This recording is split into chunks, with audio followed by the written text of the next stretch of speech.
Hello, everybody. Today we're going into the formation of the first political party system in U.S. history and how it created long-lasting impacts seen through the institutionalization of the two-party system in American politics. So let's begin. I want to start by analyzing the political theory of pluralism and how it applied to early American governance, and particularly the formation of that political party system. And of course, we have to understand that pluralism in 1790s early American history looks far different than pluralism today. When we talk about the pluralist dimensions of governance at the time and the different perspectives and collectives that would be considered in governance, we aren't seeing different demographic groups like we think of them today. Instead, we're seeing different, members of elite classes. Of course, we know early American history is oftentimes guided by the actions and perspectives of, well, landowning white men of the time. That is generally true. But we have to understand that there was more diversity than our current perspectives make it seem. We had Puritan New England religious groups, Anglican Southerners, Quakers in Pennsylvania.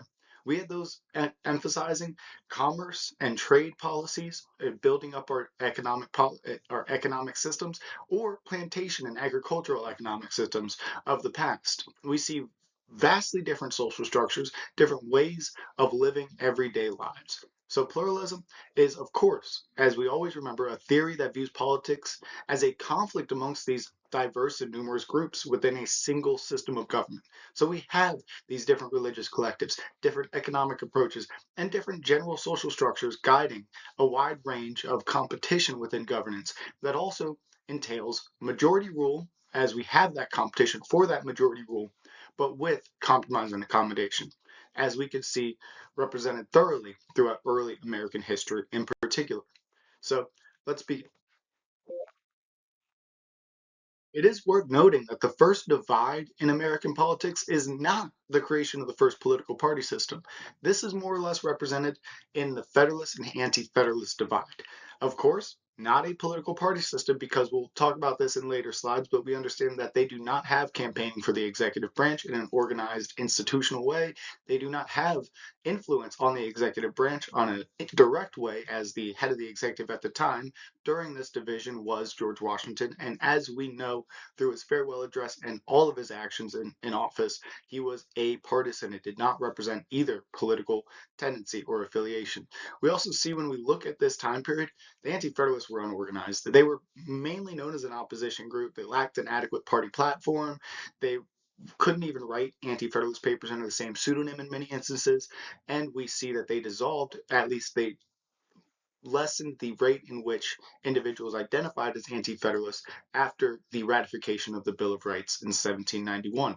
So really our discussion starts in the 70s, but we can't do this without a brief acknowledgement of the divide that persisted prior between the Federalists and Anti-Federalists over the ratification of our Constitution. This played out in public press through publications of the Federalist Papers and the Anti-Federalist Papers. We remember the Federalist Papers, John Jay, James Madison, Alexander Hamilton, and they are writing under the pseudonym Publius quite consistently, all 85 publications following that pseudonym and general writing structures, as we see John Jay focusing on judicial dimensions of governance, James Madison presenting his, I always say, philosophical and exciting concepts of governance, and Alexander Hamilton addressing the counter positions in his more direct and inflammatory writing styles. So we see this divide between the Federalists and Anti-Federalists over the ratification of the U.S. Constitution. But we see the absolute lacking of numerous required political party structures to identify them as the first political party system in U.S. history. And let's talk about a quick timeline of how political parties gradually evolved from coalitions in early American governance. They evolved from this debate over the ratification of the US Constitution. Should we have a strong national government? And the way we answered that question eventually resulted in two institutionalized opposing collectives and perspectives of governance, both ideological and institutional. So we start our discussion in 1787 at that constitutional convention that would go on for numerous months and eventually have a multi-year period in which we would ratify our U.S. Constitution. At this time period, there was extensive division between the Federalists and Anti-Federalists, debating the merits and detriments of this new Constitution. Many, like Samuel Adams, persistent of maintaining the Anti-Federalist, more state sovereignty approach under the Confederal system that we talked about in previous videos. So we continue on. We understand that this divide eventually resulted in the ratification of the U.S. Constitution. That Constitution would go into effect on March 4th, 1789. That's where we would enter what's known as generally the founding era, 89 to 95, in which we have general peace among the two political perspectives, I guess you could say, as we had yet to create a true formation of institutionalized political parties and instead have more or less ideological divisions. This was the only time we had no true partisan conflict within our federal and national government. So there was an absence of these institutionalized political parties. Now we see, a few years later, the period where we enter into Federalist dominance. The Federalist collectives, represented well by John Adams at the time. Also worth noting, John Adams is to be the last sitting Federalist president. This would be changed in the Revolution of 1800, which we will go into detail later on in this lecture, but we see a period where we solidify the reality that we can have constitutional stability with partisan competition. And the first political party system truly arrives as we have the winner of the 1800 election representing the first Democratic Republican president. And then we see a few years later, a few elections transpire, and we see the last Democratic Republican president in James Monroe after the one party election of 1824, which ended with a vote within our House of Representatives to determine who the U.S. president would be, which would later be John Quincy Adams. So we see two John Adams, the original John Adams being the last president of the Federalist Collective, and John Quincy Adams being the first president of this new divide, which will be the successors of the first political party system, which we will cover at the end of today's lecture. So let's continue. But I want to quickly address why the division between the Federalists and Anti-Federalists do not represent the first political party system in the United States. It makes sense to think that they may. There is a true ideological divide between two approaches of governance, but there's not enough institutionalized dimensions and uniform consistency within these two collectives to make them established political parties. So let's identify three overarching reasons on why this is not a political party system. First, we do not see partisan campaigning for the executive branch. This would transpire over numerous elections with a gradual evolution into having established partisan campaigns. Of course, with some ebbs and flows, as we did have a one-party election in 1824, which we will explore later on. But we do see there is the gradual formation of consistent partisan lines during the process of campaigning for the executive branch. We also see a second reason affiliated with the executive branch, but we see during the first presidency under George Washington, there was no partisan affiliation within the executive branch. The executive branch was unaffected by any partisan divides. George Washington did not align with either political position, Federalist or Anti-Federalist, and had a cabinet that had interests of both collectives, as he pulled from the sentiments of Alexander Hamilton and Thomas Jefferson simultaneously through the Secretary of the Treasury and the Secretary of the State positions within his cabinet, two of the most influential and important positions at that time. So we see the executive was unaffected by partisan divisions and represented both sentiments with no clear party identification. Third, and finally, but not least, of course, we see that there was no clear party platform within the Anti-Federalists. It's kind of in the name. They were only an opposition group. They were unorganized. When they wrote their publications in the public press under the pseudonym Brutus, well, they sometimes struggled to even maintain a pseudonym, let alone a consistent party platform. So there was not a consistency of numerous issues that an average Anti-Federalist would align with. And we do see that once we had the ratification of the Bill of Rights in 1791, this Anti-Federalist collective lost individuals that would identify as Anti-Federalists, and we had the lack of institutionalization that would make this collective survive. And instead, after the Bill of Rights was ratified and their concerns are met through this document, we see the dissolvement of the Anti-Federalists and the rapid creation of the first political party system. In this first political party system will be represented by two collectives. The Federalists, those who persist within the dominating Federalist Party, as we see the influence of the 1796 election and the new formed political party to stand in opposition to John Adams and the rising Federalist dominance that was short-lived throughout the 1790s, is the Democratic Republicans. Now, before we go into the specifics of how this happened, who contributed, and what specific time periods we can look at as notable periods in which the shifts occurred, let's quickly address why this is now a political party system when the divide over the Federalist and Anti-Federalist simply was not. Well, we see there is now partisan campaigning for the executive branch. This doesn't happen in a single election. We see over numerous elections, particularly the 1796, 1800, and the next elections that would transpire over the next roughly 30 years, is the gradual development of partisan elections in which there are true divides within the electoral college and within the campaigning and advocacy of certain candidates. We see, secondly, after George Washington finishes his second term as president, there is never going to be another president to hold the office without partisan identity. The executive branch will forever be affiliated with some form of partisan identity. In the 1790s, that will be the Federalists. The 1800s, that will be the Democratic Republicans. And we will see this gradually shift during the 1820s, 1830s. And finally, one of the most important characteristics of a political party is partisan divergence.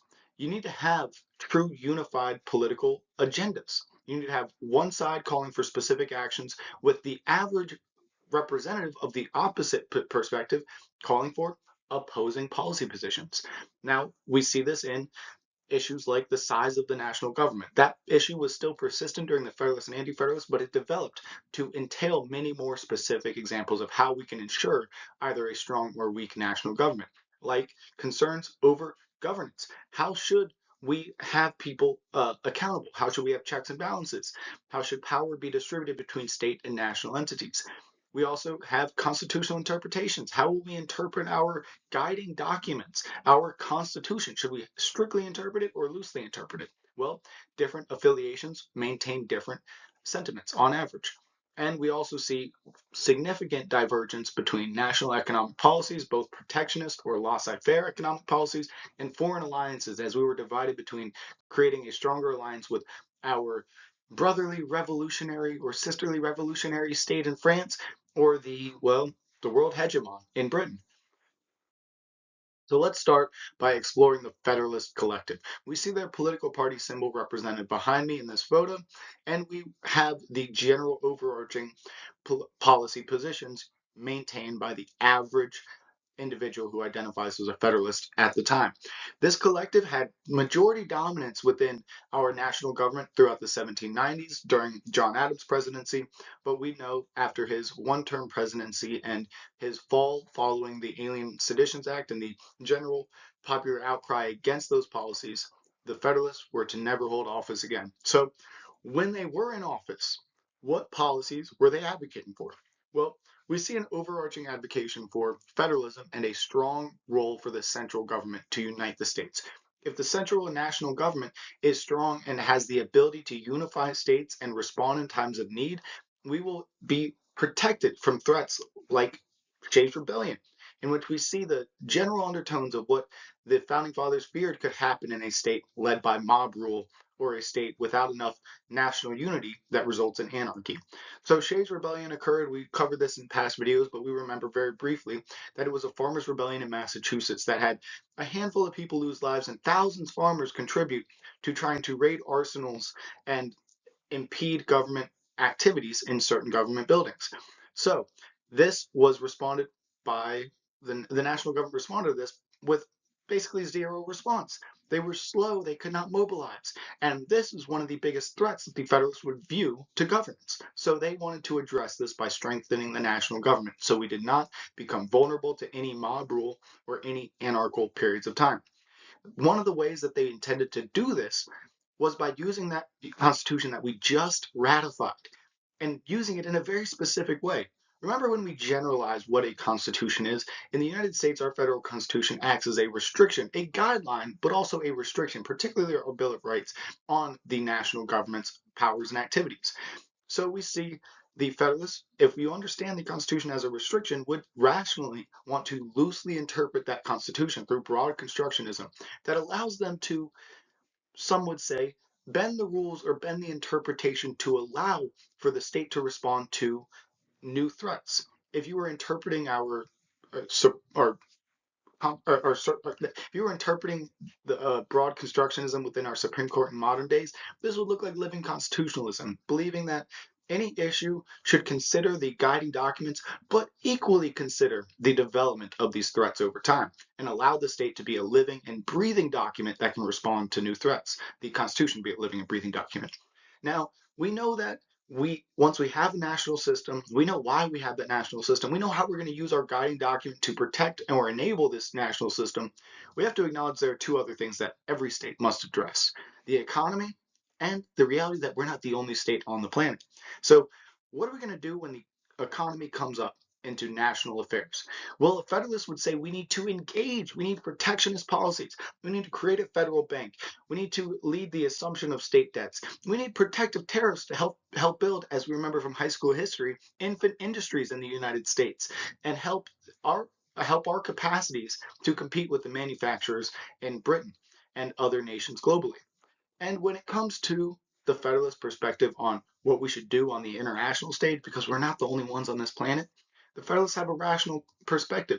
For those who want a strong government, for those who want a government that acts on the economy, that can expand its powers in times of need, they would probably want to be in alliance with the hegemon of global governance. By hegemon, I mean the dominating nation on the international stage, and that at the time, of course, was Britain. And in far contrast to that, we'll see the Democratic Republicans favoring France, a state experiencing similar period of time as the United States at the time. So, the Federalist Collective. Think of this as asking an average Federalist 5 simple questions. What's the role of the government? Why do you want that? How are you going to do that? What are you going to do when the economy comes up? And who are your friends going to be? These are their answers to those 5 simple questions. So let's have a brief discussion about who some of these Federalists were. Let's visualize them through our understanding of history. So I like to start with our boy on Broadway, Alexander Hamilton, individual who most adamantly represents these sentiments towards the most hard-line Federalist favors. He oftentimes advocates for a unitary system of government, and if you can remember from past videos on the Constitutional Convention, he even proposes such plans, proposing the implementation of a supposed king of the Americas. So we see Alexander Hamilton had notable impacts in the formation of the early political parties and the formation of the first political party, the first ideological divide among American governance, which was relating to the Federalists and the Anti-Federalists. So let's talk briefly through his general impacts in this time in history. We know he had an influential role in early American history. He was the first Secretary of the Treasury under George Washington, influencing great policies and showing that unification of both Federalist sentiments and Anti-Federalist or later Democratic Republican sentiments within the executive during our Founding Father era under George Washington. So we use this position to advocate for the strengthening of the national government, for the creation of a federal bank that would create more economic reliance on the national government by the states. He did this advocation during the Constitutional Convention era through publications of the Federalist Papers. He was the primary author of the Federalist Papers, authoring over 50 of them, 50 of the 85, and having significant influence at the time, crafting the formation of general Federalist sentiments. We do remember a lot of his Federalist Papers were written in a more abrasive style, as he directly engaged in the counterpositions of the Anti-Federalists at the time. But this this developed and continued to develop as he represented these interests and concerns within our national government during the founding era. These interests and concerns generally looked like calling for protectionist economic policies, wanting to create the federal bank, as I just said, calling for a national currency, as we had numerous currencies between all the states, which resulted in a very difficult time when it came to taxing. So we also see the assumption of state debts to ensure that we can have more reliance on the national government and more uniform economic policies between the states, especially relating to foreign entities, and called for a general unitary governmental structure. He wanted power to be concentrated at the national level. If you thought of a government led in Alexander Hamilton's ideal system, it would be a government that is led by DC, and Washington, D.C. would be addressing the policy positions of the smallest counties of the world, like, I don't know, Lincoln County, Montana. So we would see that form of top down influence advocated by the likes of Alexander Hamilton. And now it's time to look at one of the most overlooked individuals in early American founding fathers era of politics and history. And that would be John Jay. He was very notable in the formation of Federalist perspectives, as he was a hardline Federalist and advocated for these sentiments from on the state and national level. He served as the first Chief Justice of the Supreme Court and as governor of New York. And there's a fascinating little story there, as he was the Chief Justice of the Supreme Court in its early formation days. So it was a relatively weak body, but we know that this is a unique thing to look at throughout history, as he stepped down from the position of Chief Justice of the Supreme Court to be governor of New York with the purpose of having a greater influence in partisan politics in the state of New York. He made the shift away from the national Supreme Court towards a governor position in the state of New York because he wanted to have a greater influence in politics at the time. A unique little story that helps us understand the gradual evolution of many of these positions within our national and state governments.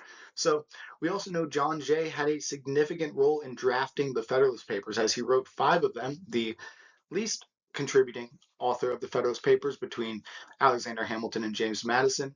As we know, he primarily focused on judicial aspects of our new system of government under the U.S. Constitution, and later got sick and had to had to step back from that role. We do see a significant partisan influences, as he did defend many Federalist sentiments and helped strengthen the party internally within the state of New York, one of the most influential states in early American governance. He also acted as a institutionalized safeguard from rising Democratic Republican influence in the state, and helped protect that Federalist stronghold longer than we saw Federalists maintaining offices within the national government. Now, when we look at his general policy positions, we know that he advocated for a strong judiciary, of course. That's what led to him obtaining the post of first Chief Justice of the Supreme Court. He also favored more moderate approaches to foreign policy, having more foreign diplomacy, having more positive relations through trade and treaties with other nations. Also focused on expanding criminal justice reform at the time. You might not call it reform at the time, but focusing on the rights of people in prison and making sure that prisons had generally good resources and were taking care of their individuals respectfully. Also, we see later advocacy for the prioritization of public education, helping develop that call in that time period, call for action. So we thank John Jay for helping form a lot of the Federalist sentiments, working behind the scenes as an advocate for Federalist collectives and sentiments within the state of New York, and representing a unique period that shows the relativity between offices at the time. So we thank John Jay for his contributions in creating the Federalist Party. And as we know, the Federalists are not the only collective, because this is an election on the first political party system, not the first political party. So let's talk about their organized opposition to the Federalists, who had dominating control of government in the 1790s. The organized opposition that would gain traction in the election of 1800. And that would be the Democratic Republicans. Never call them the Democrats, and never call them the Republicans. Always call them the Democratic Republicans, or if you want to be fancy, Jeffersonian Republicans. So who are the Democratic Republicans or the Jeffersonian Republicans? Represented by this very red slide with this political symbol behind me. So first off, what are their overarching calls for governance? Well, we should have power concentrated in the states. The national government must unify these many state entities, but states' rights must reign supreme over federal powers. We cannot have the dictation of how government should operate on the local level by some national entity. Why do we want this? Because we are fearful of becoming what we just shed blood to revolt against. We do not want to become another monarchy. We do not want to mirror the governance structures of Britain. We do not want to be vulnerable to tyranny and authoritarianism. The power should be concentrated in the hands of the people, not the hands of the elite few. This general sentiment is what led to them winning the election of 1800 and pushing back against what was referred to as elitist sentiments within the Federalist collective. So they wanted to be avoidant of tyranny and authoritarianism and any concentration of power, and that is best done by having power concentrated within the state entities instead of the national entities. And we remember, what is the best way to ensure that this system of government is protected? Well, we just drafted that Constitution. So how should we use it?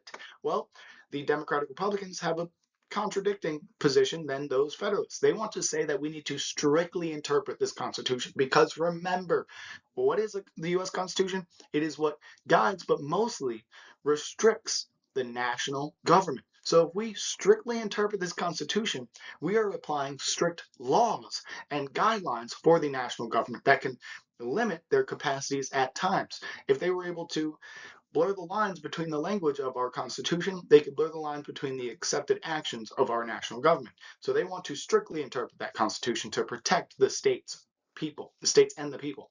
And of course, we know what kind of system they wanted, why they wanted it, and how they're going to do it. Now they got to deal with those two tricky things, the economy and others. So when we have to deal with the economy, the Democratic Republicans, they're favoring that agrarian economic policies of the South, and they want you to be hands off. Free market economy, laissez-faire economic policies. They believe that any national involvement could dilute the value of simple and natural tendencies within capitalist economic systems. The invisible hand, price and competition should regulate the economy, not the influence and interest of the national government. And then when we do decide to have an alliance on the international stage, the Democratic Republicans push back against allying with the hegemon because, once again, we do not want to be too similar to what we just shed blood to fight against. We do not want to be another British monarchy. So if we do create foreign allies, the best allies are those who have just gone through a similar experience, who just shed their own blood in their own revolution, the French. So you ask an average Democratic Republican these 5 questions, you are very likely to get these 5 consistent answers. So let's dive into what founding fathers contributed to the formation of the Democratic Republicans, also known, as I mentioned, the Jeffersonian Republicans. So nobody better to start with than old Thomas Jefferson himself. So we remember he was the Secretary of State, the first Secretary of State under George Washington, in which we had that period of founding father era of unified governance between both ideological collectives. We see he later acted as the second vice president under John Adams, which was, well, let's be honest, a bit of a tumultuous administration, as he was oftentimes silenced during that time period.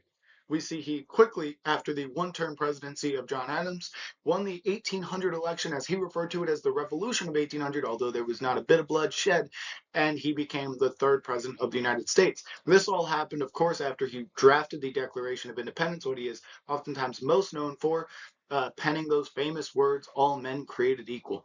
But we do understand that his primary contribution stemmed at a time just a few years later, as he significantly led the formation of the first institutionalized and organized opposition collective, and that would be the Democratic Republicans. He teamed up with an individual we'll cover in the next slide, James Madison, who may surprise you, to create this opposition party after a period of excessive Federalist control. There was a dominance of the Federalist sentiments within the national and many state governments. So this revealed the need for the southern states to find advocacy within certain candidates and certain policy positions to push back against this dominating influence of Northern Federalist collectives. So Thomas Jefferson worked with another individual we'll cover in the next slide to advocate for this institutionalized, organized opposition. And once he does create this opposition, he runs for president in the election of 1800, as we previously mentioned, and wins, resulting in the revolution being coined because of the ability for the coexistence of partisan competition and constitutional stability. These things can coexist as he is taking the office from an opposing partisan individual in John Adams. Now, we'll talk about that in detail in just a few slides. But remember Thomas Jefferson? He really advocated for general Democratic Republican sentiments. He wanted a weak, centralized government. He was fearful of tyranny and authoritarianism. He thought when we do engage with our economy, we need to be hands-free, laissez-faire, maybe protect some Southern economic practices that many wouldn't think of too fondly in today's mind. He also focuses on state autonomy, strong alliances with France, as we see brotherhood or sisterhood with that nation across that great pond going through a similar experiences as we are. And we see he adamantly advocates for not just a organized opposition, but an organized opposition to the leaders of government. We need to have respected counter perspectives that have capacities to obtain positions within the national government. And that's what he does as he creates the Democratic Republican Party. So now we explore that great ally of Thomas Jefferson, one of the most influential persons when it comes to the United States government as we know of it today, James Madison. He was known for being the fourth U.S. president following Thomas Jefferson and, of course, Secretary of State under Jefferson as well. He was known generally through history as the father of the Constitution, primarily because of his drafting of the Virginia Plan, which had a lot of the foundations of what we know as today's U.S. Constitution. We talked about that in a previous video and how it collides with the sentiments of the New Jersey Plan, but we would later see many of these Virginia Plan aspects win out. And we also see his advocacy for the dimensions of the Virginia Plan through the Federalist Papers, as he was the second most contributing co-author, right behind Alexander Hamilton, in writing the Federalist Papers. And he wrote them alongside John Jay, those two representatives of the Federalist Party that I identified. But here we go. There's a conflict. But let's wait one more second, as we also have to acknowledge that he did write the Bill of Rights as well, representing the sentiments of the anti-federalists at the time, which would later transpire to be a lot of the same sentiments held by the Democratic Republicans, the party he would later identify with, although he did begin his political career as a Federalist.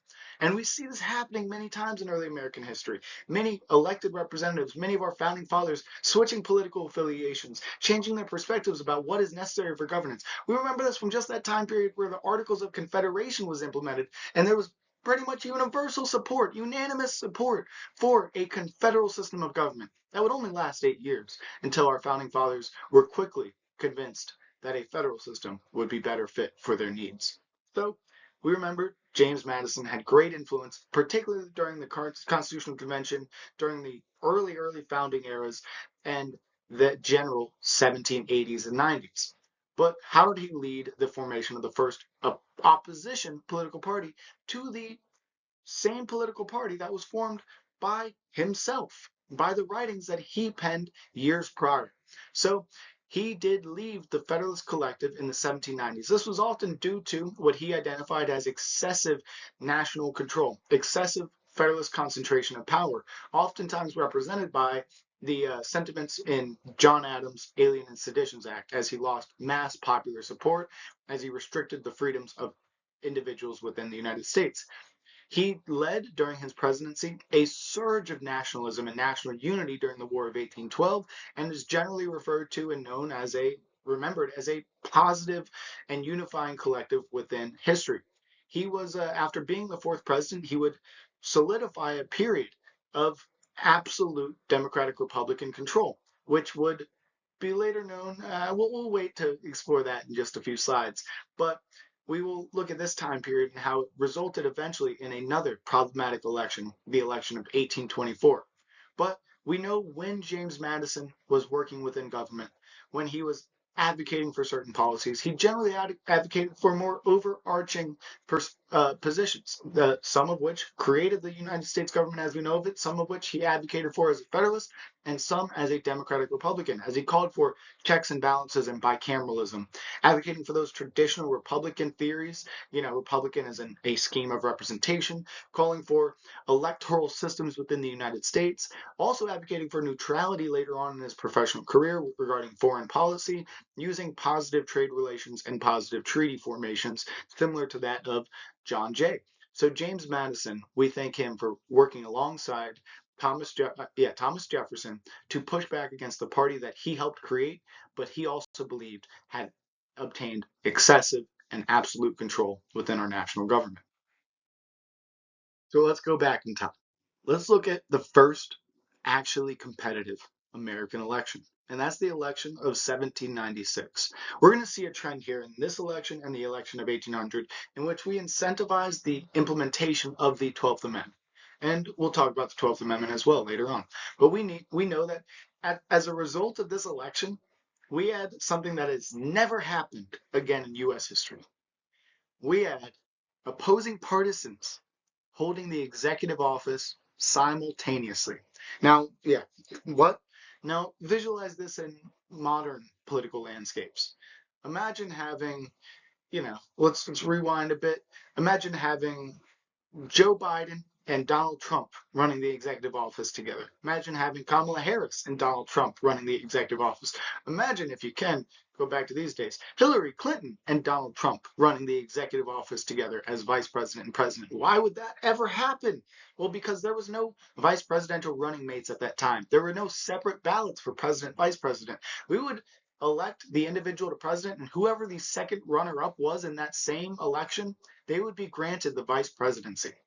Now, this was a great idea theoretically. It's one that I even advocated for in college before I learned of its reality and how we started with this system. Well, this resulted in an election in 1796 in which John Adams wins the election. He was the vice president under George Washington. It makes sense. It was the roadmap to the presidency in many eyes at the time. But Thomas Jefferson was the runner-up in this election, and he won the office of vice presidency. And this resulted in a tumultuous time as John Adams frequently and often silenced the voice of Thomas Jefferson and relinquishing the powers of the vice presidency and overriding them in many instances. So this had significant partisan impacts. We do remember, without even acknowledging the impacts of the results of this election, remember George Washington established a precedent when he did not run for re-election at this time. We will only have two-term presidents. Now, even though John Adams will only make it one, we see the first established precedent of 2 terms. We also see that we will begin the establishment of partisan campaigning for president. There will be some ups and downs with this gradual development, but this is the first election in which we see party lines represented, and we see the consideration of ticket splitting and the concentration within parties for single candidates. Now, what did the political environment overall look like at the time? We know that only 2.07% of the population voted in this election, one of the first elections in which we really considered popular support. Previous elections were quite unanimously supporting George Washington, so we did not see much focus of this. We have 7 states allowing popular vote, and the remainder not allowing this on any level. We see many of the primary issues of the time. If we had the time to not to go over this without going over an hour, I would, but we see the focus on the Jay Treaty and the federal bank, particularly Hamilton's recent victory in creating the federal bank, but also the extent of the federal bank's operations. So what are the biggest takeaways of the 1796 election? We had an election in which opposing viewpoints had to govern the executive branch together. We made it to where we have a Federalist president and a Democratic Republican vice president. And we will see the need for changing how we elect our president and how the executive office runs in later years. But this is not the only election that will reveal the need to revisit our electoral processes. And this is where we see the election of 1800, also referred to by historians and Thomas Jefferson himself as the Revolution of 1800. So this also incentivized the need for the 12th Amendment. As I previously mentioned, the 1796 election and having the equivalent of Donald Trump and Kamala Harris run the executive office simultaneously was not enough to revisit our Constitution. Remember, we've only done this 17 times since the Bill of Rights. We're going to need a couple experiences to reveal the need for a revising of this new Constitution, the one we just implemented as well. So here's the second reason. In the year 1800, we are counting the ballots for president and vice president. Now, John Adams, well, he did not do too hot. Alien Sedition Act really made him nowhere near considerations. He did result in getting 65 electoral college votes, which was close to the 73 that Aaron Burr and Thomas Jefferson obtained. And this is the issue. There were ties.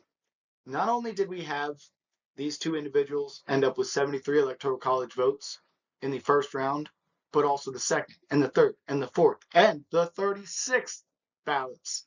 Well, it was the 36th ballot when we finally had a clear winner. And on that 36th ballot, we see Jefferson winning the presidency and Burr finally no longer having a tying result of votes.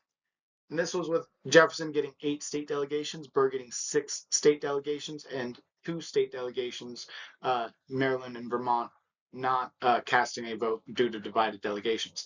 That is the process at the time, which is not necessarily relevant in this slide, as we will see the process of electing the president when there is a tie will be changed due to the 12th Amendment. So we have 36 ties and a struggle to find an eventual winner of the election through our traditional means of electing the president.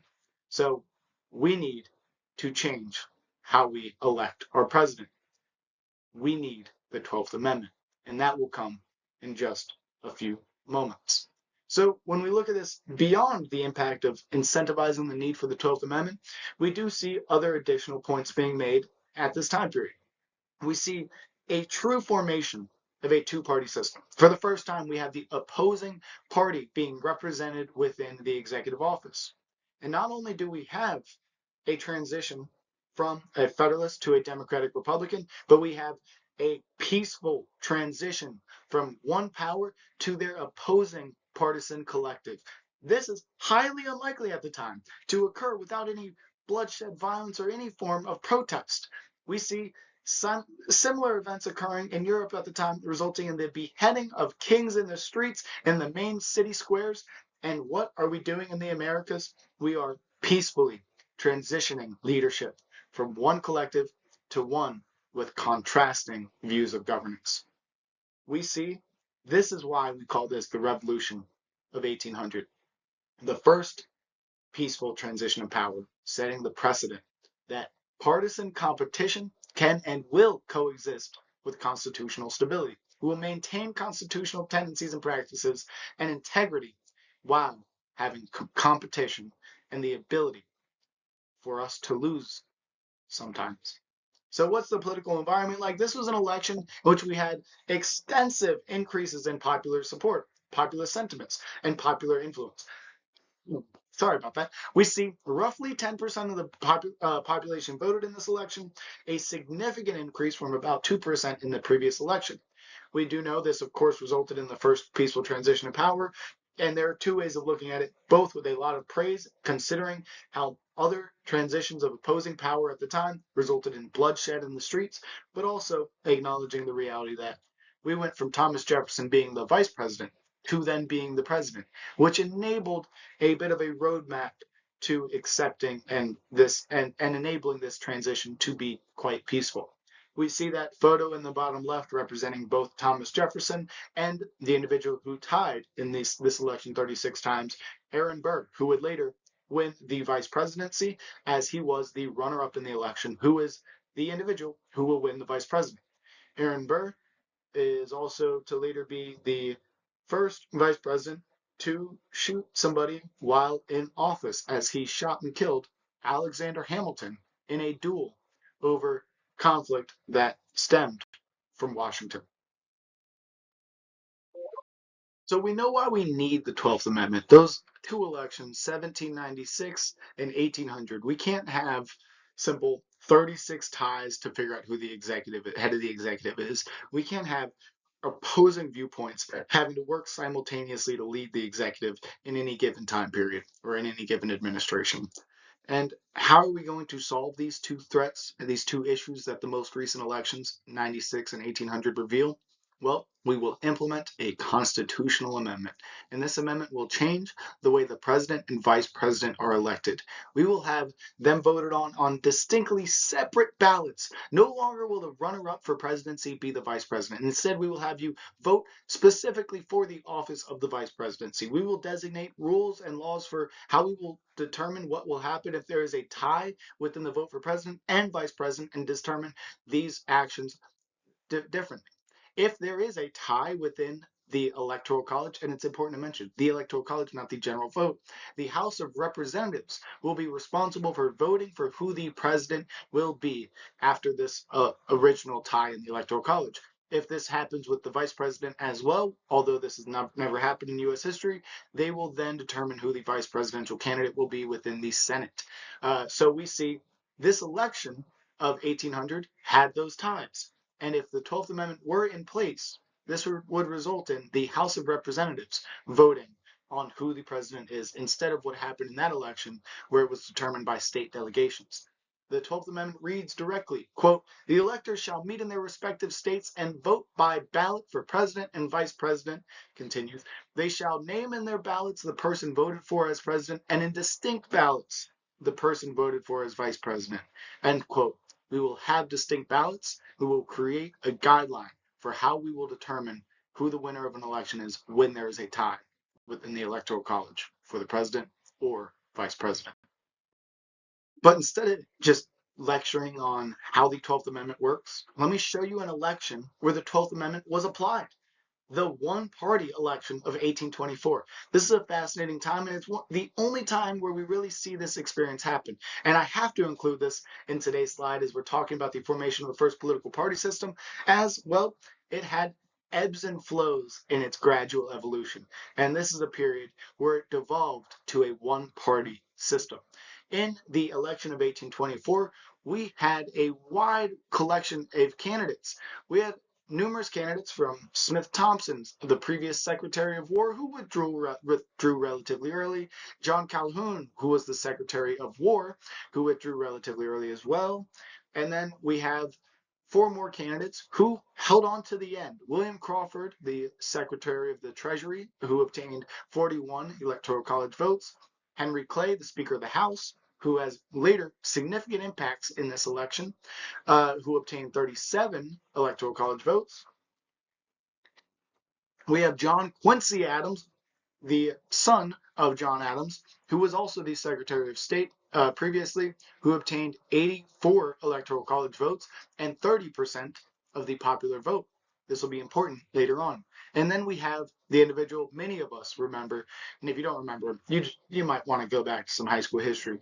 We've been talking about this individual. He's on a bill, Andrew Jackson, the former governor, senator, and general, and the individual who obtained 99 Electoral College votes and 41.4% of the popular vote. More Electoral College votes and more popular support than any other candidate in this election. Well, it seems quite simple there. The most Electoral College votes and the most popular votes. He should have won the election, right? No, not what our Constitution says. Well, it says you need a majority of total Electoral College votes, which he did not get. We needed for him to meet a certain threshold of half of the Electoral College, which today is 270, and of course at the time was a lower number that he did not obtain. So what happened in this election? Well, the 12th Amendment went into effect. By the way, we did not have a tie for the vice presidency. So the vice presidency was already determined, as John Calhoun, the individual who left the race earlier on, obtained 182 Electoral College votes for the position of vice president. So the vice president is determined, but who will our president be? Fascinating times. There was no running mate at the time. So who will our vice president be? Our vice president will, who will our president be? Our president will be determined by the House of Representatives. And this is where you see significant influence led by, well, the Speaker of the House, Henry Clay at the time. Henry Clay, well, he was not a fan of Andrew Jackson.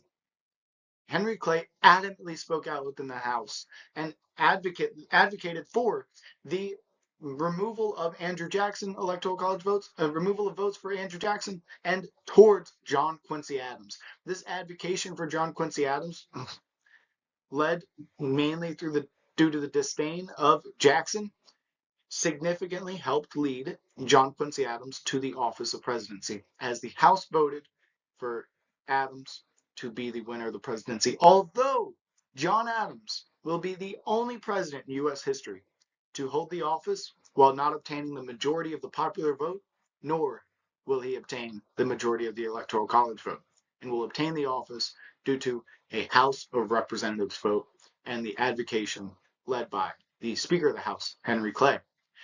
It's also worth noting 26.9% of the population voted, and we can see this progression of extreme increasing populism and democratic access to the state. So, what are the main takeaways of this election? We see it definitely helped institutionalize political parties because it revealed the need for not only a consistent opposition party platform, but an institutionalized opposition that cannot be silenced in any single election. We see even if there is a large number of candidates, if they all align with the same political party, there's not enough diversity of policies, and we will see a general election that looks more like a primary election, as many historians point to this campaign as being such, with more focus on personality, identity character traits than policy differences, as many of their policies tended to align within the single party identification of the Democratic Republicans. But this is going to be the last election where we have Democratic Republicans, as we know of them, running for the presidency. And we will see after this election the gradual evolution into the next two-party system in U.S. history. Before we do that, we have to make sure that we adequately examine why we even had to institutionalize a two-party system to begin with.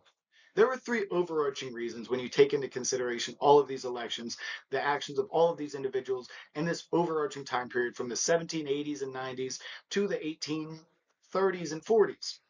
We see there is a clear need for an institutionalized opposition to the party in power.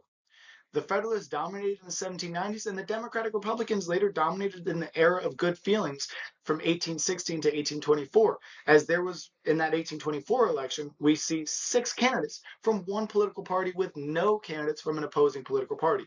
So we need to have consistent, institutionalized opposition collectives to run candidates during elections. There is also a rising need for organized partisan campaigning for president. This is primarily led through need. If the parties want to actually get candidates elected, they need to engage with competition and cooperation within the electoral process. They need to identify dominating candidates and advocate for their campaign instead of ticket splitting within their party. We see the ticket splitting within the 1824 election and even the ticket splitting within the revolution of 1800 led to the demise of majority parties at the time and opened the door for other second parties to win the presidency. We also see an increasing need for electoral reform during this overarching time period. We look at the need for the 12th Amendment stemming from this election of 1796 and the 1800 election, but also the need for electoral reform in the institutionalized opposition that was revealed in the 1824 election through the era of good feelings election with one-party dominance. So opposing viewpoint, and this is clear as we had a period where opposing viewpoints persisted within the executive branch, having John Adams and Thomas Jefferson governed together and resulting in Thomas Jefferson being silenced as a vice president. We also see even inter-party conflicts as Aaron Burr was also silenced as vice president. A discussion for another day. We also know that there were frequent ties among the Electoral College, and we needed to have uniform avenues for determining who the winner of an election was, even as there were ties up to 36 times within a single campaign. And we also need to make sure that we respond to a rapidly expanding electorate. As we see in each of those elections, more than double the popular vote. The popular vote increased by more than double every single election. So we see, at least in every single election that we examined today. So a rapidly expanding electorate and the expansion of democratic access within the United States. We also see an increasing need for coordination as we focused on that second point there, as coordination was the best means to achieve the end goal of having influence of government. Remember, pluralism. It is the concept that views multiple groups vying for power within a single system of government as most effective. Well, you need to coordinate to vie for power successfully within a single system of government when you have opposing viewpoints. So we have clear incentives to institutionalize a two-party system. So now what does an institutionalized two-party system look like? Well, an institutionalized two-party system has mass-based mobilization of voters. The population has an influence now. So parties actively have to influence and coerce ordinary voters. Now, of course, these were landowning white male elites, but there was an expanding role of individuals who were not delegates within state or national government. We also see a building of durable party infrastructures. Parties developed durable infrastructures because they had to have local, state, and national party committees. They had to have uniformity within these entities to have successful advocation of policies. There was no longer gentlemen politicians, and it was instead reliant on organizational politics. We also had the creation and formation of national party conventions. We had, instead of traditional congressional caucuses for nominating candidates, we increased the role of party influence through national party conventions, which also increased legitimacy and participation, at least within the party, and reinforced party discipline at the national level. We see later on clear partisan identities and general platforms establishing. We have parties that offered distinct and recognizable brands. Democrats were focused on popular sovereignty. They wanted to limit government. They wanted a little bit of expansion of certain dimensions of governance. And the Whigs wanted congressional supremacy. They wanted economic modernization and moral reforms at the time. There were clear, uniform partisan platforms that were created during the divide between the Federalists and Democratic Republicans that persisted as this divide eventually became the Democrats and the Whigs years later. So we see through through all these mechanisms, this institutionalization also included the extensive electoral impact. Winning parties distributed office to loyal supporters. We had reinforced party discipline and turnout because the impact of an executive campaign executive national campaign was extensive, either through what some would view as corruptive backroom deals or simply effective lobbying. We had the impact trickling down more and more with every election due to the institutionalized parties. As you had a connection to, say, somebody you helped win an executive office, they will then possibly appoint you to the cabinet or have influence in some state appointments. We see this also resulted in the institutionalized opposition. One of the most important parts of an institutionalized political party is that there is a collective that disagrees with those who have the majority role in government and is respected on the national stage, that has legitimacy when it comes to policy advocacy. So a legitimized opposition, even when they are completely out of government control through their party identification. And we also see a final dimension of institutionalized political parties is the optimization of political structures. These political parties didn't just try and change electoral structures, but tried to optimize them, working within winner-take-all elections and focusing on the best way to get the most out of district-based representation and address the issue, well, some would view the issue or the great reality of expanding suffrage at the time. So political party systems were clearly institutionalized at the time, although we do remember there was an extensive degree of limitations and exclusions at the time. Women, enslaved people, indigenous peoples were completely excluded at the time, although we do have the systemic institutionalization of respected collectives that can oppose the system of government or the government in power. Now, we want to wrap this up by focusing on how this devolved into a new political party system while still having the impact of institutionalizing a two-party system in the United States. So I think it's beneficial to talk about what happened to these collectives first. We see there the Federalists with their absolute domination in the 1790s, eventually resulting in their decline. The Federalists, many identified as Federalists, quickly identified as National Republicans in a short time period during the election of Good Feelings, and then later identified as Whigs, the opposing party to what was later to be the Democrats. So the successors of this two-party system, at least for the next time period, will be the Whigs and the Democrats. The Whigs stemming from general Federalist ideologies, the Democrats stemming from general Democratic Republican ideologies. We see within the Whigs, or the collective that will later become the Whigs, the Federalists, they did have that absolute control in the 1790s. But they were excessively affiliated with elite sentiments that resulted in their demise in particularly the election of 1800, the revolution of 1800, where we had the Federalist Party dominance end as John Adams was the last Federalist president to hold the executive office. We also know the Democratic Republicans very successfully at that time not just replaced the sentiments that were disfavored among the general populace, but they fostered populist sentiments to obtain that office. Now, within the Democratic Republicans, we need to fast forward about 20 years, where they did have absolute control in the 1820s. That did result in the one-party election of 1824 and the eventual demise of the Democratic Republicans. Primarily, while the Federalists were vulnerable to external opposition groups, the Democratic Republicans found their demise internally. They were vulnerable to ticket splitting, as we had Democratic Republicans who later identified as Jacksonian Republicans, leaving that general identification under the affiliation with Andrew Jackson, and then later, of course, identifying as Democrats, not the modern understanding of Democrats either. We will have a couple party realignments before that were to occur. We have absolute control of the Democratic Republicans in 1820. This also came with excessive internal factions, which was the result of their eventual demise, internal divisions.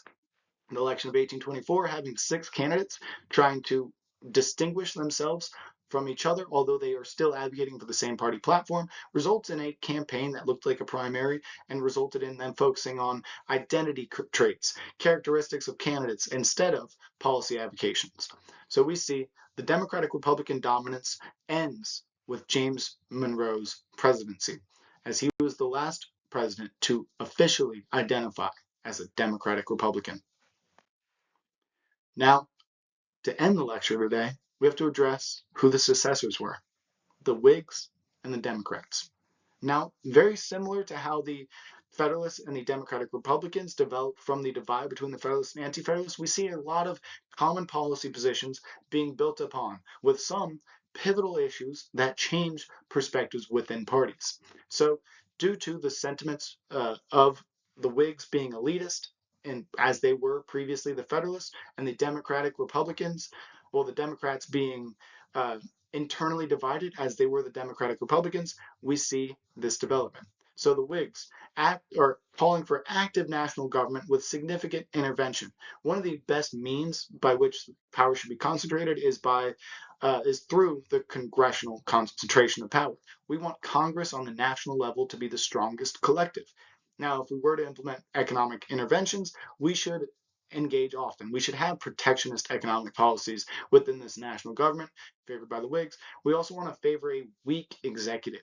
So we want to have a strong national government, but this is where the specifics come in. We don't want it to be concentrated in a single individual, but a unified collective. So the best origins of concentrations of power would be through the national Congress.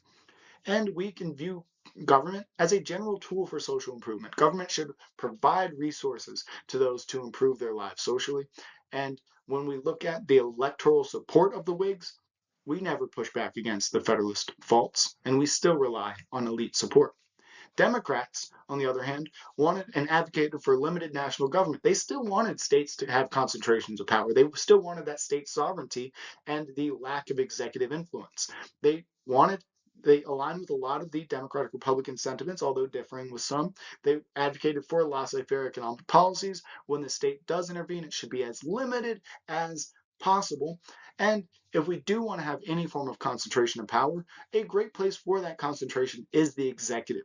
So there should be a strong executive, although the government that they represent, the national government, should still be limited. And government must be there to ensure the protection of individual liberties. We don't want a government that's focused on providing so much good, but instead a government that's focused on restricting itself and not intervening too heavily in our everyday lives. And when we look at how the Democrats won elections, they won elections through popular support. So, in conclusion to today's discussion, we want to remember that the, the evolution of the first political party system was not instant. It did not come with the Declaration of Independence. It came many years later, after we failed a system of government and implemented our second attempt. And this second attempt took many years, many elections of majority rule with minority accommodations, as we truly represented the sentiments of pluralism. So when we see periods of party realignment come, which we may be able to cover in a future content lecture, we acknowledge that there will always be persisting structures, but we will always have the ability to have an evolving political party system, although we are still engaging with the long-lasting impacts that our founding fathers set up for us as they created the two-party system that we know today.